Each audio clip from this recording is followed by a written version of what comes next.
வணக்கம், என் பேர் நவ்யா. நான் 8ஆம் வகுப்பு படிக்கிறேன்.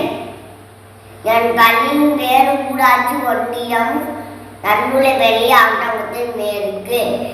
ஒரு பெரிய ஊர்ல ஒருத்தர் இருப்பார். அவர் பேர் கண்டப்பேனா. அப்பா முதல் நாள் மட்டும் வலை வீசுவாராம், மீன் கிடைக்காராம். 2ஆம் நாள் வலை வீசுவாராம், மீன் கிடைக்காராம். 3ஆம் நாள் வலை வீசும்போது தங்க மீன் காய்ச்சிச்சான். உடனே ரொம்ப சந்தோஷமா, ஆனால் மீன் சொல்லுமா, நீ தயவு செஞ்சு குத்துரு, நீ கேட்டெல்லாம் நான் குத்துறியே, 3 தடவை நீ மீனமானு கூப்பிடுன்னு சொல்லுவான்.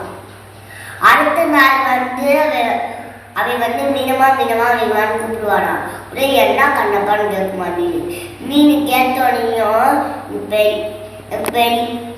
பெரிய விருக வேணும், நிறைய நகைகள் வேணும், நிறைய ஆடைகள் வேணும் கேட்பான்.